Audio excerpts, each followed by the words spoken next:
AIVF-ന്റെ നേതൃത്വത്തിൽ ഇന്നിങ്ങനെ ഒരു പ്രതിഷേധം ഇവിടെ സംഘടിപ്പിക്കുവാനുണ്ടായ സാഹചര്യങ്ങളെക്കുറിച്ച് നിങ്ങളോട് സ്വാഗത പ്രാസംഗികനും അധ്യക്ഷനും എല്ലാം ചെറുതായെങ്കിലും സൂചിപ്പിക്കുകയുണ്ടായി.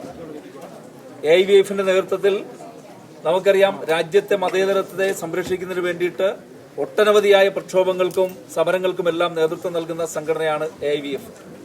രാജ്യത്തിന്റെ മതേതരത്വം അപകടപ്പെടുത്തുന്ന ഏതൊരു സാഹചര്യത്തിലും ഈ ത്രിവർണ്ണ പതാക ഉയർത്തിപ്പിടിച്ചുകൊണ്ട് വളരെ ശക്തമായ പോരാട്ടങ്ങളുമായി ഞങ്ങൾ മുന്നോട്ട് പോയിട്ടുണ്ട്. എന്നാൽ കേരളത്തെ സംബന്ധിച്ചിടത്തോളം കേരളത്തില് TG മോഹൻദാസ് എന്ന് പറയുന്ന വ്യക്തി, അദ്ദേഹത്തിന്റെ പേര് പോലും ഉച്ചരിക്കുവാൻ നമുക്കൊരു പക്ഷേ അറപ്പുളവാക്കുന്ന രീതിയിൽ അദ്ദേഹത്തിന്റെ പ്രസ്താവന ഇന്ന് രാജ്യം മുഴുവൻ ചർച്ച ചെയ്തുകൊണ്ടിരിക്കുകയാണ്. ഒരു മനുഷ്യനായി ജനിച്ച ഒരാൾക്ക് എങ്ങനെ ഇങ്ങനെ ചിന്തിക്കാൻ കഴിയും? മനുഷ്യത്വമുള്ള ഒരാൾക്ക് എങ്ങനെ ഇങ്ങനെ വാക്കുകൾ പറയാൻ കഴിയുമെന്ന് കേരള ജനത ആശ്ചര്യപ്പെട്ടു നിൽക്കുന്ന ഒരു സമയത്താണ് നമ്മൾ ഇങ്ങനെ ഒരു പ്രതിഷേധവുമായി അദ്ദേഹത്തിന്റെ വസതിയിലേക്ക് തന്നെ വരാൻ വേണ്ടി തീരുമാനിച്ചിരുന്നത്. ആ പരാതി കൊടുക്കുവാനുണ്ടായ സാഹചര്യങ്ങളെ കുറിച്ചും എല്ലാം ഇവിടെ സൂചിപ്പിക്കുകയുണ്ടായി. TG മോഹൻദാസ് എന്ന് പറയുന്ന വ്യക്തി RSSന്റെ പ്രചാരകനാണ്, RSSന്റെ പ്രധാനപ്പെട്ട പ്രവർത്തകനാണ്, സംഘപരിവാർ പ്രസ്ഥാനങ്ങളുടെ എല്ലാം നേതാവായി പ്രവർത്തിച്ചിട്ടുള്ള ആളാണ് TG മോഹൻദാസ് എന്ന് പറയുന്ന വ്യക്തി. അദ്ദേഹം ഒരു അഭിഭാഷകൻ കൂടിയാണ് എന്നുള്ളത്, നിയമം എങ്ങനെയെല്ലാം നമ്മുടെ രാജ്യത്ത് നടപ്പിലാക്കപ്പെടണമെന്നുള്ളതും നിയമം എങ്ങനെയാണ് ഓരോരുത്തരെയും ബാധിക്കുന്നത് എന്നുള്ളതിനെ കുറിച്ച് കൃത്യമായി ബോധ്യമുള്ള ഒരു വ്യക്തിയാണ് TG മോഹൻദാസ് എന്ന് പറയുന്ന വ്യക്തി. അദ്ദേഹം പല ചാനൽ ചർച്ചകളിലും എല്ലാം വന്ന് നമ്മൾ കേട്ടിട്ടുള്ളതാണ്. ഇത്തരം വർഗീയ വിഷം തുപ്പുന്ന ഒരുപാട് പ്രസംഗങ്ങൾ അദ്ദേഹത്തിൻ്റെതായി പല യൂട്യൂബ് ചാനലുകളിലും എല്ലാം നമ്മൾ കണ്ടിട്ടുള്ളതാണ്.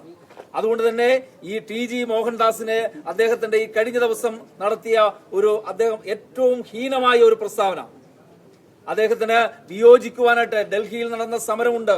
ആ സമരത്തിന്റെ കാര്യങ്ങളെ കുറിച്ച് നേരത്തെ ഇവിടെ സൂചിപ്പിക്കുകയുണ്ടായി. ആ സമരം നടന്നത് ലക്ഷക്കണക്കിന് വിദ്യാർത്ഥികളും യുവജനങ്ങളും പങ്കെടുത്ത സമരമായിരുന്നു. 36 ദിവസക്കാലം ജന്തർ മന്ദറിൽ നടന്ന സമരം. ഈ രാജ്യം മുഴുവൻ, ലോകം മുഴുവൻ ആ സമരത്തോട് ഐക്യദാർഢ്യം പ്രഖ്യാപിക്കുന്ന ഒരു സാഹചര്യം ഉണ്ടായി. ആ വിദ്യാർത്ഥികൾ ഉയർത്തിയ, ആ മക്കൾ ഉയർത്തിയ, കുട്ടികൾ ഉയർത്തിയ മുദ്രാവാക്യം എന്തായിരുന്നു എന്നുള്ളത് നമുക്കറിയാം. അവരുടെ സമരരീതി എന്തായിരുന്നു എന്നുള്ളത് നമുക്കറിയാം. ഒരു കൈയിൽ രാജ്യത്തിന്റെ ഭരണഘടന പിടിച്ചുകൊണ്ട് മറുകൈയിൽ ഒരു റോസാപ്പൂവും ചൂടിക്കൊണ്ട് അവിടെ ജന്തർ മന്ദറിൽ വിദ്യാഭ്യാസ മന്ത്രിയുടെ രാജി ആവശ്യപ്പെട്ടുകൊണ്ടാണ് അവർ സമരം നടത്തിയത്. അത് ആ വിദ്യാർത്ഥികളെ മാത്രം ബാധിക്കുന്ന ഒരു വിഷയമല്ലായിരുന്നു, മറിച്ച് ഇനി വരാൻ പോകുന്ന തലമുറകളെ എല്ലാം ബാധിക്കുന്ന, ഈ രാജ്യം നേരിടുന്ന ഏറ്റവും പ്രധാനപ്പെട്ട ഒരു വിഷയമാണ് ആ വിദ്യാർത്ഥികൾ ചൂണ്ടിക്കാണിച്ചത്. നീറ്റ് പരീക്ഷയും UGC പരീക്ഷകളുടെ ക്വസ്റ്റ്യൻ പേപ്പറുകൾ എത്രയോ നാളുകളായി ചോർന്നുകൊണ്ടിരിക്കുകയാണ്. നമുക്കറിയാം, നീറ്റ് പരീക്ഷയ്ക്ക് വേണ്ടി തയ്യാറെടുക്കുന്ന ഒരു വിദ്യാർത്ഥി നമ്മുടെ വീട്ടിലുണ്ടെങ്കിൽ എത്ര നാളത്തെ, എത്ര വർഷത്തെ ആ വിദ്യാർത്ഥിയുടെയും രക്ഷകർത്താക്കളുടെയും അധ്യാപകരുടെയും എല്ലാം കഷ്ടപ്പാടാണ് ആ പരീക്ഷാ ദിനത്തിൽ അവന്റെ പെർഫോമൻസ് എന്ന് പറയുന്നത്.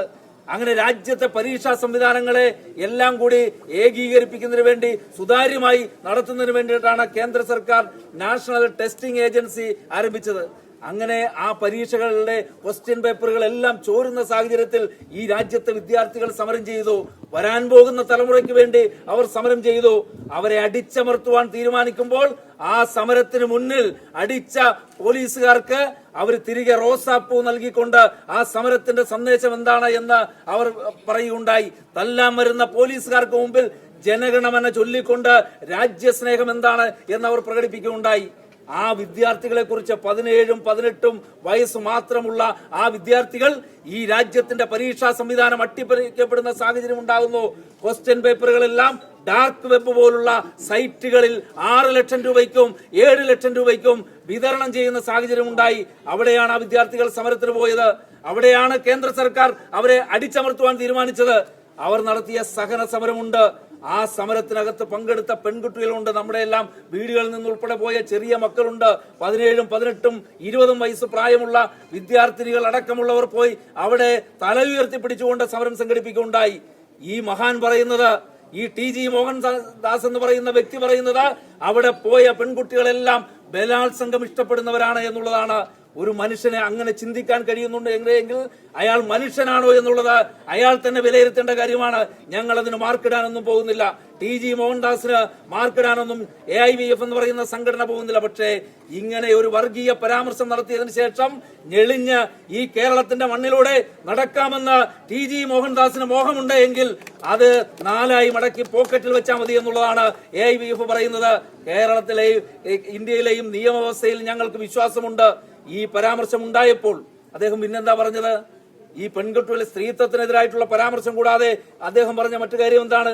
ഞാനായിരുന്നു ആ സമരത്തെ നേരിട്ടതെങ്കിൽ, അതായത് ഈ പറയുന്ന ജെൻസി തലമുറയിൽപ്പെട്ട ചെറിയ മക്കൾ നടത്തിയ സമരത്തെ ഞാനാണ് നേരിട്ടതെങ്കിൽ ആദ്യം കർഫ്യൂ പ്രഖ്യാപിച്ച് 3 മണിക്കൂറിനുള്ളിൽ ഞാൻ അവിടെ വെടിവെപ്പ് നടത്തും, കുറേയധികം പേർ പിടഞ്ഞു വീണ് മരിക്കും, ബാക്കിയുള്ളവരെ പെറുക്കി ആശുപത്രിയിൽ കൊണ്ട് എറിയും എന്ന് പറയുന്ന ഒരാള് ഒരുപക്ഷെ അയാളുടെ മാനസികാവസ്ഥ എന്താണ് എന്നുള്ളത്, അദ്ദേഹത്തിന്റെ അദ്ദേഹം മാനസിക രോഗിയാണ് എന്നൊന്നും ഞങ്ങൾ കരുതുന്നില്ല. പക്ഷെ അദ്ദേഹത്തിന്റെ തലച്ചോറിനകത്ത് സംഘപരിവാറിന്റെ ആശയം കുത്തി നിറച്ചിട്ടുള്ള വർഗീയ വിദ്വേഷം, അതുപോലെ തന്നെ വംശീയ വിദ്വേഷം കുത്തി നിറച്ചിട്ടുള്ള ഒരു വിഷം അദ്ദേഹത്തിന്റെ തലച്ചോറിലുണ്ട്. അതാണ് അദ്ദേഹത്തെ കൊണ്ട് അത് പറയിപ്പിക്കുന്നത്. അതുകൊണ്ട് ഞങ്ങൾ പറയുന്നത് TG മോഹൻദാസിനെ അറസ്റ്റ് ചെയ്യണം എന്നുള്ളതാണ്. ഈ പ്രസ്താവന കണ്ടതിന് ശേഷം, അദ്ദേഹത്തിന്റെ ഈ പരാമർശം കണ്ടതിന് ശേഷം ഉടൻ തന്നെ ആഭ്യന്തരമന്ത്രിക്കും DGPക്കും എല്ലാം പരാതി കൊടുക്കുകയുണ്ടായി. അതിനുശേഷം ആഭ്യന്തരമന്ത്രി തന്നെ നേരിട്ട് വിളിച്ചു പറഞ്ഞു, അതുമായി ബന്ധപ്പെട്ടുകൊണ്ട് പ്രത്യേകമായി അന്വേഷിക്കുന്നതിന് വേണ്ടി തീരുമാനിച്ചിട്ടുണ്ട്. അങ്ങനെ അന്വേഷിക്കുവാനായിട്ട് സൈബർ സെല്ലിന്റെ IG P പ്രകാശിനെ ചുമതലപ്പെടുത്തിക്കൊണ്ട് കേരളത്തിലെ സർക്കാർ ഉത്തരവിടുകയുണ്ടായി. പക്ഷെ അതിനുശേഷം ഇദ്ദേഹത്തെ മണിക്കൂറുകൾക്കുള്ളിൽ അറസ്റ്റ് ചെയ്യപ്പെടേണ്ടതാണ്. അങ്ങനെ അറസ്റ്റ് ചെയ്യപ്പെടേണ്ട വ്യക്തിയാണ് അദ്ദേഹം. പരസ്യമായി നവമാധ്യമങ്ങളിലൂടെ, ചാനലുകളിലൂടെയാണ് ഈ അഭിപ്രായം പറഞ്ഞത്. അദ്ദേഹം ഏതെങ്കിലും വ്യക്തിപരമായ ഒരു അഭിപ്രായ പ്രകടനം നടത്തിയതല്ല. മാധ്യമങ്ങളിലൂടെ, നവമാധ്യമങ്ങളിലൂടെ ലക്ഷക്കണക്കിന് ആൾക്കാർ കാണുന്ന രീതിയിലാണ് അദ്ദേഹം ഈ പ്രസ്താവന നടത്തിയിട്ടുള്ളത്, അല്ലെങ്കിൽ ഈ ഹീനമായ പദപ്രയോഗം നടത്തിയിട്ടുള്ളത്. അതുകൊണ്ട് തന്നെ ഈ പറയുന്ന രീതിയിൽ അദ്ദേഹത്തെ അറസ്റ്റ് ചെയ്ത് ജയിലിൽ അടക്കണമെന്നുള്ളതാണ് AIVFന്റെ ആവശ്യം. കേസ് എടുത്താൽ മാത്രം പോരാ, അദ്ദേഹത്തെ അറസ്റ്റ് ചെയ്ത് ജയിലിലിടുന്നവരെയും കേരളത്തിൽ AIVF സംസ്ഥാന വ്യാപകമായി ഉജ്ജ്വലമായ പ്രക്ഷോഭങ്ങളുമായി മുന്നോട്ട് പോകുമെന്നുള്ളതാണ് അതിന്റെ ആദ്യപടി എന്ന രീതിയിലാണ് TG മോഹൻദാസിന്റെ വീട്ടിലേക്ക് ഇങ്ങനെ ഒരു മാർച്ച് സംഘടിപ്പിക്കുവാനായി ഞങ്ങൾ തീരുമാനിച്ചത്. ഞങ്ങൾ പോലീസിനോട് ഞങ്ങൾക്ക് അങ്ങേയറ്റം ബഹുമാനമുണ്ട്, സ്നേഹമുണ്ട്. അവർ ഉടൻ തന്നെ അറസ്റ്റ് ചെയ്യും എന്നാണ് ഞങ്ങൾ കരുതുന്നത്. അതല്ലാതെ ഈ പൊതുവഴിയിലൂടെ നടന്നു പോകുവാൻ TG മോഹൻദാസിന് എന്തെല്ലാം പറഞ്ഞാലും ഈ പൊതുവഴിയിലൂടെ നടന്നു പോകാൻ കഴിയുന്ന ഒരു സാഹചര്യം കേരളത്തിൽ ഉണ്ടാകുവാൻ പാടില്ല. അദ്ദേഹം ആദ്യമായിട്ടല്ല ഇങ്ങനെ പ്രസ്താവന നടത്തുന്നത്. ഇതിനു മുമ്പും നിരവധിയായിട്ടുള്ള പ്രസ്താവനകൾ അദ്ദേഹം നടത്തിയിട്ടുണ്ട്. അർത്തിങ്കൽ പള്ളിയുമായി ബന്ധപ്പെട്ടുകൊണ്ട് അദ്ദേഹം 2018 ഒരു പ്രസ്താവന നടത്തുകയുണ്ടായി. അന്ന് ചേർത്തല സ്വദേശിയായതുകൊണ്ട് ഈ വിഷയം ശ്രദ്ധയിൽപ്പെട്ടപ്പോൾ അന്നും ഞാൻ ഇദ്ദേഹത്തിനെതിരായി ഒരു കേസ് കൊടുക്കുകയുണ്ടായി. അദ്ദേഹം പറഞ്ഞത് എന്താണ്? അർത്തിങ്കൽ പള്ളി നിന്ന സ്ഥലം ഒരു ശിവക്ഷേത്രമായിരുന്നു. ആ പള്ളി പൊളിച്ചു മാറ്റി അവിടെ ശിവക്ഷേത്രം നിർമ്മിക്കുന്നതിന് വേണ്ടി ഹിന്ദുക്കൾ രംഗത്തിറങ്ങണം എന്ന് പറയുകയാണ്. വർഗീയ വിദ്വേഷം, അവിടുത്തെ ജനങ്ങൾ, ഹിന്ദുക്കളും മുസ്ലിങ്ങളും ക്രൈസ്തവരും എല്ലാം ചേർന്ന് ഇദ്ദേഹത്തിനെതിരായി വലിയ പ്രതിഷേധം സംഘടിപ്പിക്കുകയുണ്ടായി. അന്ന് ഇദ്ദേഹത്തിനെതിരായി 153A പ്രകാരം കേസെടുക്കുന്ന സാഹചര്യം ഉണ്ടായി. ആ കേസ് നടന്നുകൊണ്ടിരിക്കുകയാണ്. അപ്പോൾ തുടർച്ചയായി ഈ വംശീയ വിദ്വേഷ പരാമർശങ്ങൾ നടത്തുന്ന ഒരാളായി അദ്ദേഹം മാറിയിരിക്കുകയാണ്. ഇപ്പോൾ RSS അദ്ദേഹത്തെ തള്ളിപ്പറയുന്നു. അതാണ് വലിയ വാർത്ത. അദ്ദേഹം RSS അല്ല എന്ന് പറയുകയാണ്. അദ്ദേഹത്തിന് സംഘപരിവാറുമായി ബന്ധമില്ല എന്ന് പറയുകയാണ്. ഭാരതീയ വിചാര കേന്ദ്രത്തിന്റെ സെക്രട്ടറിയായി പ്രവർത്തിച്ചിട്ടുള്ള BJPയുടെ ഇന്റലക്ച്വൽ സെല്ലിന്റെ, RSSന്റെ ഇന്റലക്ച്വൽ സെല്ലിന്റെ കൺവീനറായി പ്രവർത്തിച്ചിരുന്ന ആളാണ് TG മോഹൻദാസ്. അങ്ങനെ ആർക്കെങ്കിലും പോയി പ്രവർത്തിക്കാൻ കഴിയുന്ന ഒരു പോസ്റ്റല്ല. അങ്ങനെ ആരെങ്കിലും കൊണ്ടുവന്ന് ഇരുത്തുന്ന RSS ഇരുത്തുന്ന പോസ്റ്റല്ല. അതുകൊണ്ട് RSSുമായിട്ടുള്ള ബന്ധം എന്താണ് എന്നുള്ളത് നമുക്കറിയാം. അത് പക്ഷേ RSSന്റെ ചരിത്രം അതാണ്. കാരണം മഹാത്മാഗാന്ധിയെ വെടിവെച്ചു കൊന്നവർ ഞങ്ങൾ RSS ആണ് എന്ന് അഭിമാനത്തോടുകൂടി പറയുമ്പോഴും RSSകാർ അന്ന് തള്ളിപ്പറഞ്ഞിരുന്നു. പിന്നീട് RSSനെ നിരോധിക്കുന്ന സാഹചര്യം ഉണ്ടായി. അപ്പൊ ഏതെങ്കിലും ഒരു ദൗത്യം ഏൽപ്പിച്ചു കഴിഞ്ഞാൽ ആ ദൗത്യം പൂർത്തിയാക്കുന്നത് വരെയും RSSുമായി ബന്ധമില്ല എന്ന് പറയുന്നത് RSSന്റെ സ്ഥിരം ശൈലിയാണ്. അപ്പൊ അതുകൊണ്ട് ഞങ്ങൾ പറയുന്നത് ഇദ്ദേഹത്തെ അറസ്റ്റ് ചെയ്ത് ജയിലിൽ അടക്കുവാൻ തയ്യാറാകണം. കേരളത്തിലെ നീതിന്യായ വ്യവസ്ഥയിൽ ഞങ്ങൾക്ക് വിശ്വാസമുള്ളതുകൊണ്ട് ഇദ്ദേഹത്തെ അറസ്റ്റ് ചെയ്യുന്നതുവരെയും ജനാധിപത്യപരമായ സമരങ്ങളുമായി ഞങ്ങൾ മുന്നോട്ട് പോകും എന്നുള്ളതാണ് ഈ മാർച്ചുമായി ബന്ധപ്പെട്ടുകൊണ്ട് ഞങ്ങൾക്ക് സൂചിപ്പിക്കാനുള്ളത്.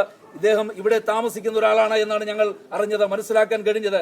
പക്ഷേ ഇദ്ദേഹം ഇവിടെ താമസിക്കുന്നത് കൊണ്ട് ഇവിടുത്തെ പ്രദേശവാസികളായ നല്ല മനുഷ്യരുണ്ട്. ഇന്നിപ്പോൾ സമരം കാണുന്നതിന് വേണ്ടിയിട്ടും ഈ സമരം എന്താണ് എന്ന് അറിഞ്ഞുകൊണ്ട് ഇവിടെ ഓടിയെത്തിയ നാട്ടുകാരുണ്ട്. അവർക്ക് പോലും അപമാനകരമാണ് ഇങ്ങനെ ഒരു വർഗീയ വിഷം ഇവിടെ ജീവിക്കുന്നുണ്ട് എന്നുള്ളത്. ഇവിടുത്തെ നാട്ടുകാർക്ക് പോലും അപമാനമാണ് എന്ന് ഈ അവസരത്തിൽ പറയാതെ വയ്യ. അതുകൊണ്ട് ഇദ്ദേഹത്തിന്റെ ഈ ദുഷിച്ച നാവ് കേരളത്തിലെ ജനങ്ങൾ അത് തിരിച്ചറിയുന്നുണ്ട്. ഇദ്ദേഹത്തിന്റെ വർഗീയ വിഷം തുപ്പുന്ന നാവ് ഈ കേരളത്തിലെ ജനങ്ങൾക്ക് ബോധ്യമുണ്ട്. പേരക്കുട്ടികളുടെ പ്രായം പോലുമില്ലാത്ത മക്കളെ കുറിച്ച് ഇങ്ങനെയെല്ലാം പറയുവാൻ എങ്ങനെ ഒരു മനുഷ്യന് കഴിയുന്നു എന്നുള്ളതാണ് പ്രസക്തമായ ചോദ്യം. അതുകൊണ്ടാണ് ഈ വിഷയത്തിൽ പരാതി കൊടുക്കാനും ഈ വിഷയത്തിൽ ഞങ്ങൾ സമരവുമായി മുന്നോട്ട് പോകാനും നാളെ ഒരാൾക്കും എത്ര വർഗീയത തലച്ചോറിൽ തിങ്ങി നിറഞ്ഞാലും ഇങ്ങനൊരു പരാമർശം നടത്തുവാൻ നാവ് പൊങ്ങുവാൻ പാടില്ല, അതിനുള്ള ധൈര്യം ഉണ്ടാകാൻ പാടില്ല എന്നുള്ളത് കൊണ്ടാണ് ഈ പ്രതിഷേധവുമായി ഞങ്ങൾ മുന്നോട്ട് പോകുന്നത്. ഏതറ്റം വരെയും ഇദ്ദേഹത്തെ അറസ്റ്റ് ചെയ്ത് ജയിലറയ്ക്കുള്ളിലാക്കുന്ന നിമിഷം വരെയും ഈ പോരാട്ടങ്ങളുമായി AIYF മുന്നോട്ട് പോകുമെന്ന് മാത്രം പറഞ്ഞുകൊണ്ട് ഈ സമരത്തിൽ പങ്കെടുത്ത മുഴുവൻ സഖാക്കളെയും AIYFന്റെ കേരള സംസ്ഥാന കമ്മിറ്റിക്ക് വേണ്ടി ഊഷ്മളമായി അഭിവാദ്യം ചെയ്തുകൊണ്ട് ഞാൻ എന്റെ വാക്കുകൾ നിർത്തുന്നു.